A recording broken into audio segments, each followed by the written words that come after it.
everyone, welcome to the Movie Reception Show. I am Fariba and we're just about to watch the penultimate episode of She-Hulk. And yes, we can say it. Daredevil's gonna show up tonight, finally, after how many weeks now, right?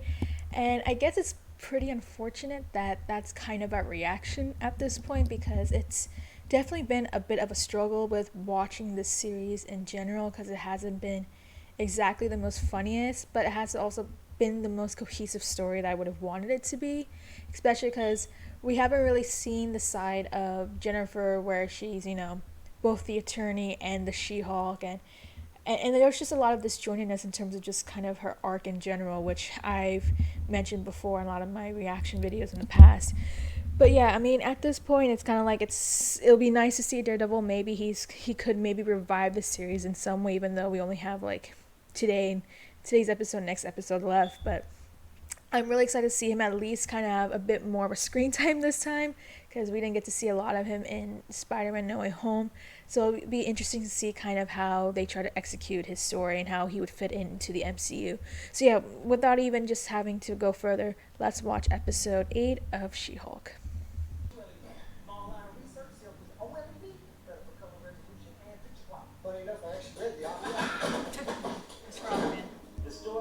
Right, so I was surrounded by these huge guys. Twisting Trojan! Although I was outnumbered, I could tell they were afraid of me. So, in order to de-escalate the situation, I shouted my signature catchphrase, "Time to Ribbit and Ribbit!"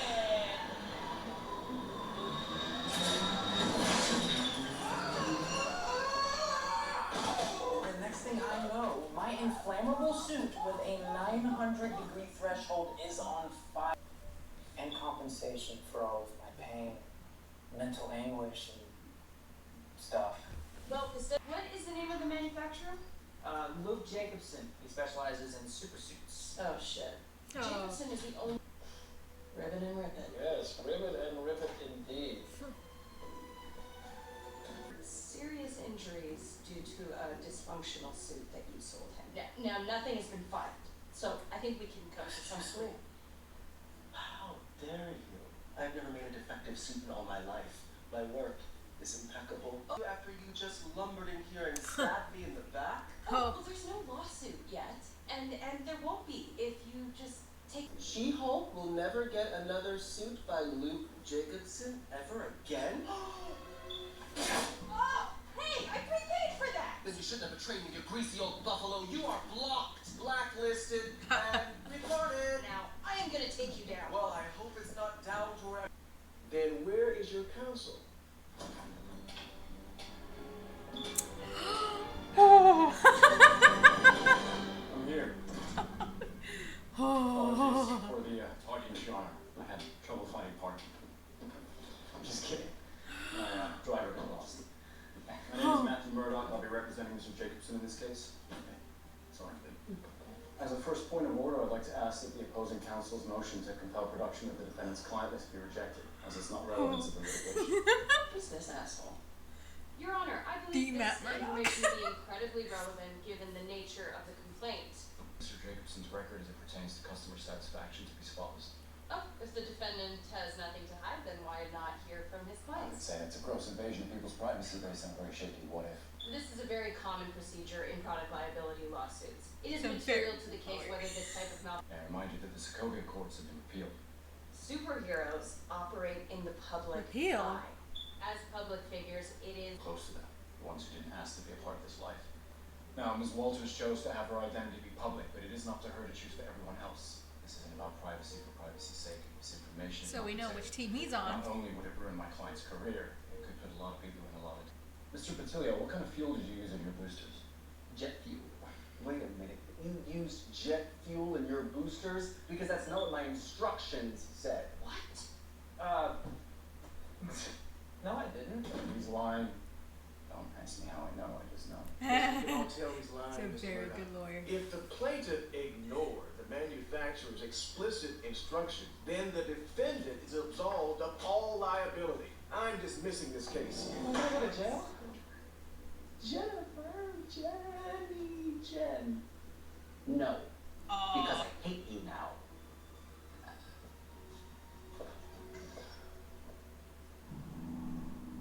Oh man.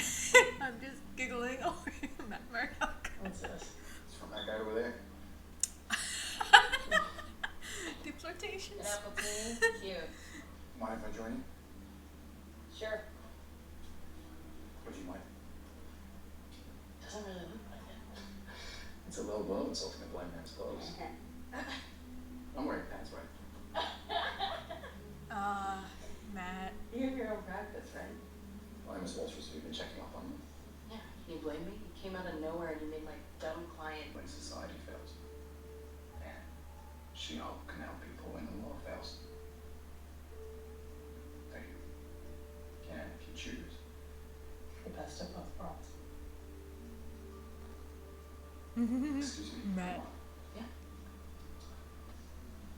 Hey, do you want Oh, that to guy. around? Jen, I'm so sorry. I have to go. Something has just come up with work. Oh, yeah. Totally. I got work too. Yeah. It was really not. The flirtatious Matt Murdock. It's nice meeting you. It's nice seeing you too. After what, 4 years? I mean, it's been what, 6 months really, but what is it, 10 months really, but Had an authentic Wakandan war spear. So I, of course, win the auction, $1 million. well, that's Here it not a is, check good this thing. out. Boom! How cool is that? I'm assuming the I Wakandans own that want now. the property back, right? God, nobody's collecting African shit on my level. I love it. I love Wakanda. You know, I actually studied abroad there. Really? Wakanda Really? forever! That makes me uncomfortable. So Yeah. is there a legal issue with your... You know, listen, babe, let's just drop the whole koi thing. Because I don't play games, okay? And I can feel it, and I can tell that we're both feeling it. Goodbye. Oh, and I'm billing you for the whole hour. We'll meet in the middle.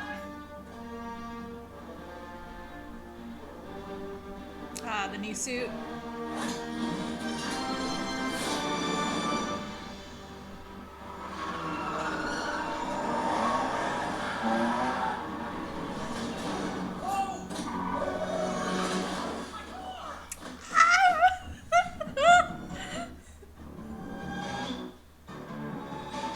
You need to back off. And waste this outfit? Eugene! Making a mistake. You make a mistake when you mess with my toys. Now I'm gonna whoop your ass.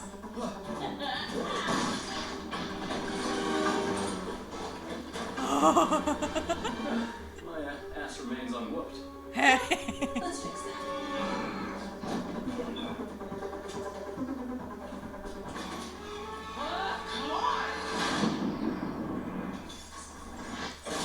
Oh shit.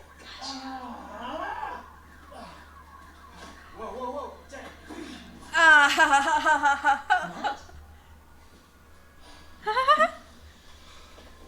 Yeah, kinda. It's, I basically have relief here.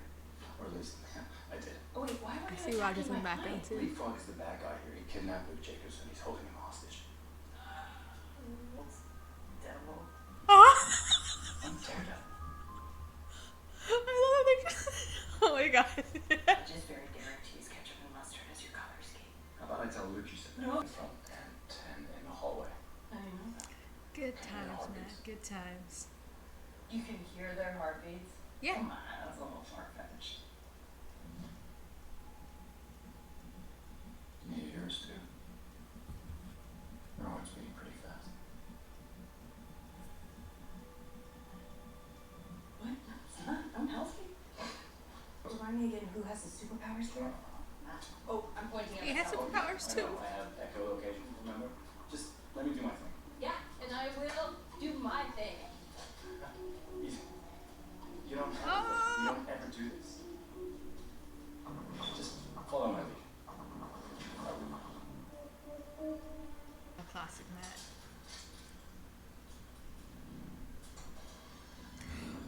This is a hallway scene. This is a hallway scene. Oh my god. It's a hallway scene. Tell me, we got to go to get a good hallway scene. Oh my god.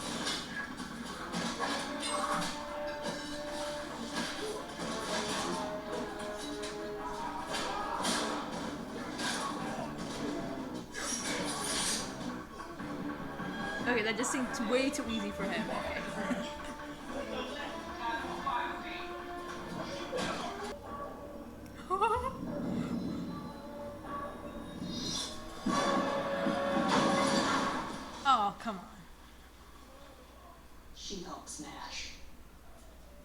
dang. No hallway scene. Okay. Stopping you from getting into even more trouble. No, call the police. Don't you yell at me. I'm already very stressed out.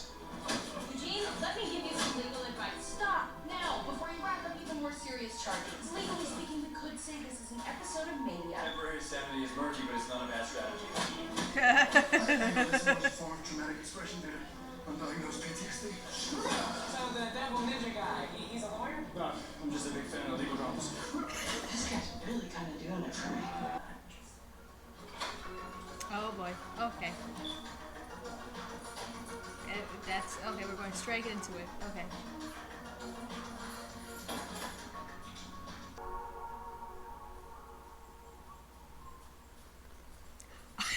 Okay. Random guy just walking across LA, right? Gala, that doesn't feel right. Is next episode the finale? Come on, let's go.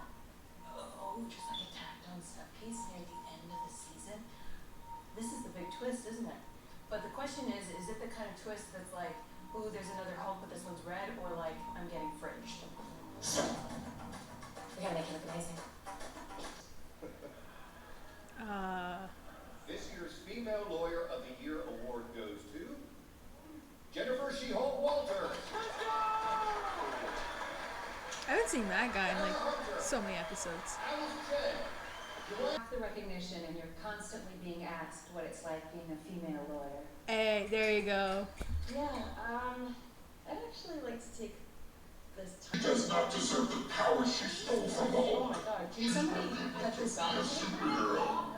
Okay, can we stop this? And she's a slut. Stop it.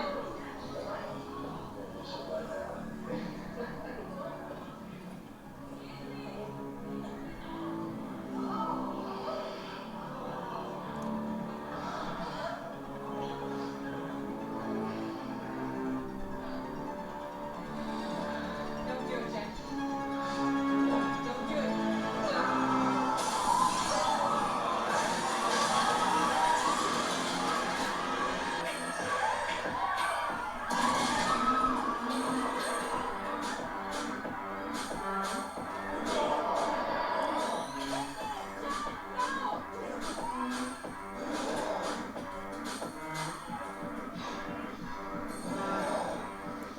She's gonna need that lawyer.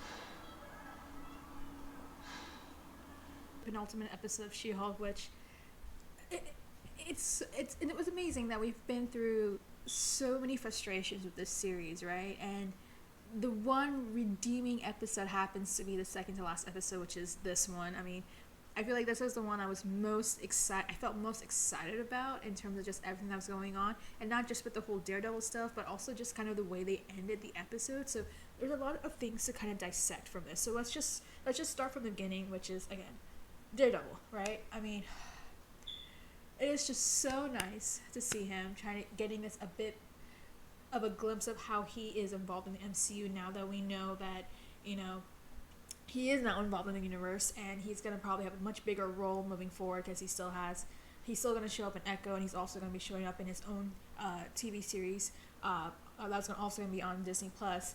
And we definitely got a bit more of a glimpse of who he is and just the version of the Daredevil that we're seeing here. And it seems like we still kind of have a little bit of the Matt Murdock that we met from the Netflix series. I mean, there was even one point where they were literally playing the Daredevil's theme song from the Netflix show, which gives me the impression that there's still aspects of him. I mean, for one thing, he's still doing pro bono. He does a lot of that, so it seems like that's the one thing that he's actually, you know, kept his ethics in terms of like being a lawyer. It does seem like he's expanded his whole operation, so I have lots of questions about that in terms of like how he's able to really do that, or if it was just a one-time thing he did for Jacobs. So lots of questions in regard to that, but because he's mostly New York affiliated, he's not from LA, so I wonder what's going on with that. And of course there's questions about Foggy and Karen, and again, we don't know a lot of things that's going on in terms of just the deeper things that we know from Daredevil's story and what we've seen from Netflix, but we're definitely seeing a bit more of the Matt Murdock that we have met, the flirtatious type, someone who is a bit of a jokester. Although we do see aspects of him where when he is the Daredevil, he is a bit more comical than the more stern and broody version that we've seen from Netflix. So there are some differences that we are seeing, which I don't know how I feel about, because like I guess it's like I watched the Netflix series so much that I appreciate the more sophistication of how they portrayed Matt Murdock, and that's probably where I'm kind of like a bit reserved of the whole change of that and the way we're seeing him. But I'm also hoping that in that case that we're still seeing bits of his more reserved, more sophisticated type later on into his own show and like some of the other shows that he's going to pop up. So, but yeah, no, again, it was just super nice just to see the Daredevil. I mean, again, I haven't felt this excited about a character in such a long time.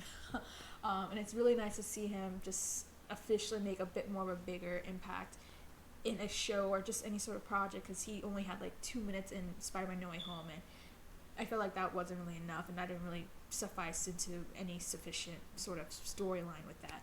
It was just more just a gimmick. Whereas here, it's kind of, it felt like it definitely had a purpose. So yeah, again, it was really nice seeing him again. I've never felt so excited. I'm so glad to see what more is gonna happen. But I do have lots of questions in terms of where where his arc is going, and overall in terms of like what is gonna be incorporated from the Netflix version and what are they gonna change in terms of him now being in the MCU. So that was one thing. One thing that also really shocked me was apparently they repealed the Sokovia Accords, which is the first time that we've heard of this.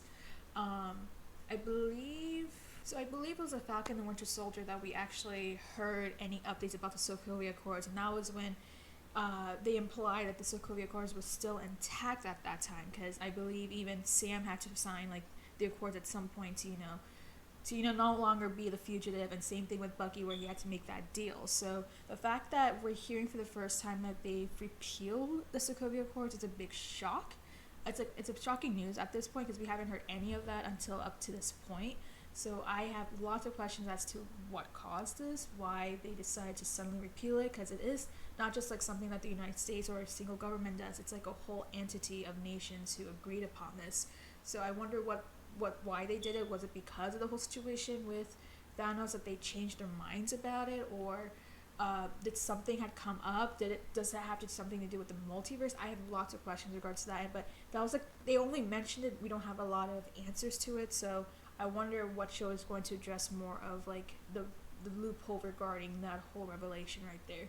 So that was something that really caught my attention. But yeah, and then let's just gonna go back to Daredevil a little bit, because I totally forgot that they almost had a hallway fight scene. A bit underwhelmed with that, just because I guess we've gotten to a point where there's like an expectations with like these hallway scenes that we've seen from the Netflix show, that's like we want it to be fully fleshed, only to kind of, crush down a little bit, and it does feel a bit underwhelming. So that's totally fine, but I hope that we get a lot more hallway scenes in the 18 episode Daredevil show. So but yeah, and yeah, I guess I covered everything with Daredevil, but let's go back to really just Jennifer in a sense, because I think we're finally seeing a point where Jennifer was briefly for a moment feeling like she finally found like kind of this balance between her attorney life and her life as a superhero, or the She-Hulk, right? And this is something that we've all been complaining about, where the show hasn't necessarily been focused on that. And I think this was the first episode in like a while where we really see a lot more of that cohesiveness, a lot more of that balance, just showing a bit of a bombshell reverts to sort of her, just a situation now that, yes, now it seems like she's finally figured out her life, and like maybe she is able to find this balance between her attorney and her She-Hulk life. And then here she is, like, about to get this award for best female lawyer in California, only to see that, intelligentsia got to her mind, and now people look at her as a monster in the same way that the same people had looked at Bruce Banner or the Hulk as a monster, right? And we're kind of seeing a bit of that conflict now arise in this part of the series, which I have a lot of things to say about. So for one thing, I mean, it's great that we're seeing a bit of this huge bombshell that we're seeing, that okay, well, now this just became a huge situation for a PR disaster basically for She-Hulk. We don't know what's going to happen to her. She's probably going to be treated the same way that Bruce was treated back in The Incredible Hulk, and how, you know, how everyone basically feared him. And now we're kind of seeing a similar situation with Jennifer, and or aka the She-Hulk, and seeing how that, well, now people are going to look at her as a monster, and she's probably going to have a lot of legal issues from the looks of it. So there's a lot of questions in regards to that, and I think that that's a really interesting way to kind of set up the final episode. With that being said, it is a bit frustrating that they never really got to this big point of the finale, or this is the final act of this, right? Like the fact that, oh, well, there's going to be this bombshell that's going to come out of Intelligentsia, and that's going to, you know, ruin the persona that Jennifer had, you know, created for such a while, right? And now it seems like everything has just crumbled in like a moment of a second, right? And it sucks that we're only seeing this in the 8th episode, which is literally the second to last episode of the series, because that would have been such an interesting way to, you know, have the rest of the story be developed from just this one big important, you know, revelation that would really just trigger the rest of what the series could have been for Jennifer. And it's so unfortunate that if they're going to try and resolve it, it's only going to be resolved in the last episode, which is going to be no more than like 30 to like at max 40 minutes, and that's being very generous. Like, I haven't even taken into account just excluding the recap and the end credits.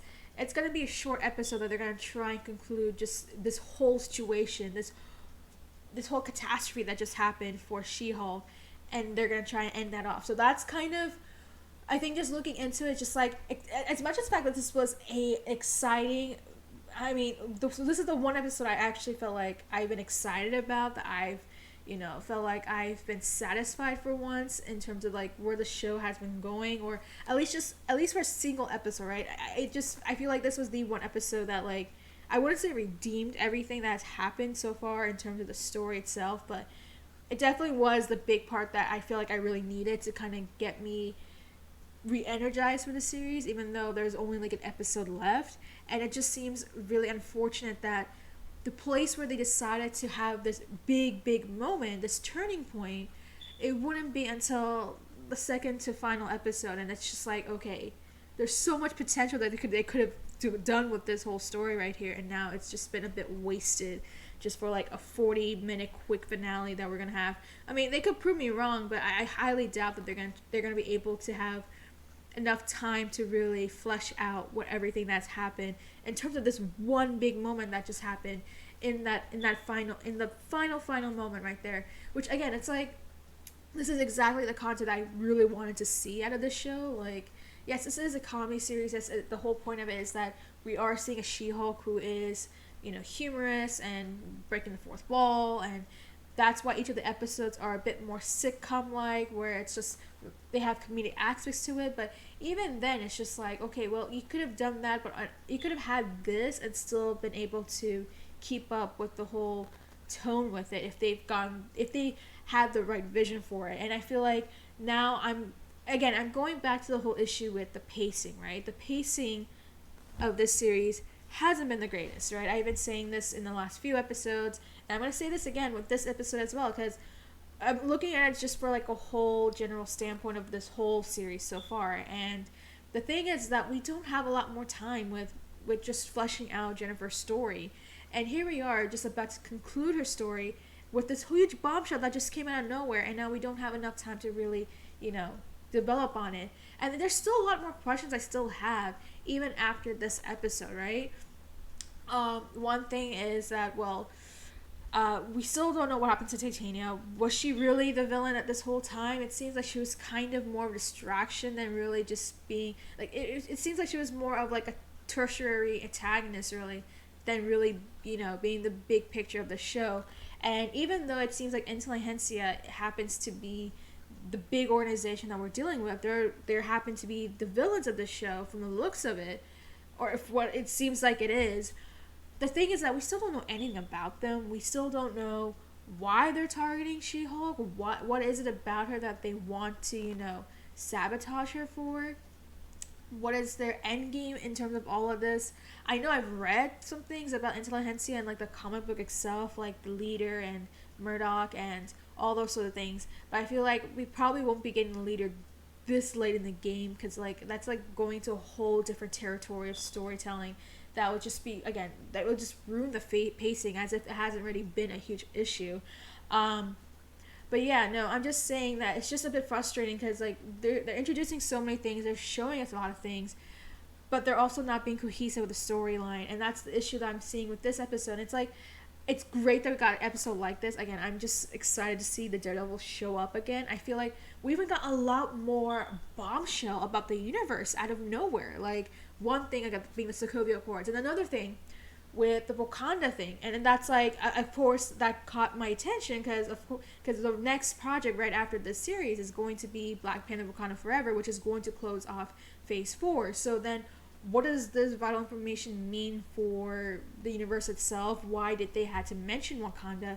Does that mean that we're going to see somebody from Wakanda show up in the next episode? Or are they going to try and make a connection between She-Hulk and Wakanda Forever? There's so many questions, and the thing is that we only have one episode left, and I think that's where I'm a bit frustrated right now, because again, I mean, for one thing, I'm just super happy. I'm just really happy about this episode in general, just being like, again, this is the one episode I really, really wanted, where we see not just Daredevil, right?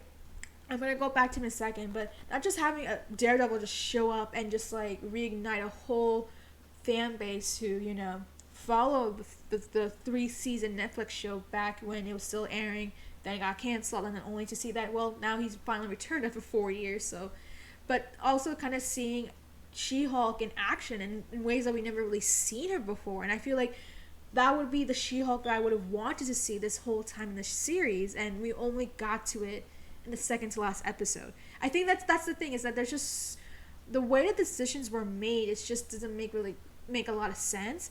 And I get that in some senses that they didn't want to make this all action-packed every single episode, because that would just ruin the whole development of the character, which is totally fine. But as I've been watching Andor, like, Andor's a very slow show that doesn't have a lot of action, but is doing such a great job with the storytelling, because the big part of it is the story, right? The characters and how the whole environment around it is affecting the characters within the series, and that's why that show works. Whereas here, it's just that we're kind of seeing this disjointedness, where it's like we're having so many different random things coming up, but there isn't really a satisfying conclusion to kind of everything that's been coming out of nowhere, right? I mean, yes, there is some things that are kind of coming back into the forefront of the main storyline. For one thing, one of her dates is now all of a sudden being very sketchy, which is like, okay, great, we got one thing that is going to probably, lead up to the finale in some ways that should have been, right? And then it looks like Intelligentsia. Right? Intelligentsia has been just introduced like not even too many episodes ago, and now it seems like they are the main villains. But again, there's just so many questions about who they are, and we don't really know how they're involved in the universe. And I just want to end it off in a note that, like, I'm glad that I at least got to watch, I at least had the tolerance to go through all those episodes from, I would say probably from 5 is when I really start to feel a bit more of that frustration, and finally just like waited off a little bit to finally get to this episode that I've always wanted. I think everyone has always wanted, right? And again, I think one thing that does kind of feel a bit discouraging is that the only reason why, or at least like in a sense of how people are going to think of this episode, is that the only reason why it probably was a good episode or a great episode in that sense is because of Daredevil. And I feel like that's going to be a common consensus going into this episode that we have, which is a shame, because this is a show about She-Hulk, right? Like, the person who should be center stage is She-Hulk. She-Hulk should be the one shining in the series, right? And if you're going to incorporate Daredevil, it should be in a way that, yes, it's great that they're excited to come back, but also putting it back on the spotlight, where She-Hulk is the main star, right? But I feel like here, it's like you definitely feel like the spotlight was taken from her, and in a sense, like in this, I feel like even in this episode, I felt like it was more of a Daredevil episode than really a She-Hulk episode, up until, of course, the last 5-7 minutes. But I feel like that's where it just, I feel like, again, we're going into that whole territory of disjointedness. And yes, it's great, again, to see Daredevil. I keep on saying this. I'm happy to see him back. I've never felt so happy, or at least I haven't felt this happy in such a long time since No Way Home, basically, and that was like 10 months ago. And even then, like, I mean, Moon Knight was great, and Miss Marvel was a fun series, because there was like a lot, because that was a whole different show of itself. But just this excitement that I just had, like, I haven't felt that since No Way Home, basically. So yeah, I mean, again, it's a bit frustrating just to see kind of how the decisions were made in terms of how they were going to execute this whole show. I feel like something like this should have been done like in episode 6, maybe no later than 7. Well, and like even that 7 is just, I feel it's too late. It should have been like done around 5 or 6, because I feel like that would have been a huge progress and everything in terms of like setting up the story and then leading it up to kind of the final event, which is looks like it's going to be her versus Intelligentsia, and we probably will get a bit more information of who Intelligentsia is in the final episode. But as I mentioned before, like, the pacing has been off, and I feel like there could have been ways to kind of compensate for all of this madness that we're dealing with, right? But yeah, I mean, yeah, here's the thing, and I mean, for the most part, like, again, I think just for this episode alone, I thoroughly enjoyed it. I absolutely loved it. And again, I think it's just more so the fact that I am a Daredevil fan who watched the original series during its original run, and I was also kind of shocked at that time when they canceled it, when it was supposed to have done a 4th season, and then that got canceled, only to see that he was coming back into the MCU. And now it's like, okay, and not just that, but it's like, okay, that's a great way that they ended the episode in such a cliffhanger, that they brought it back to She-Hulk.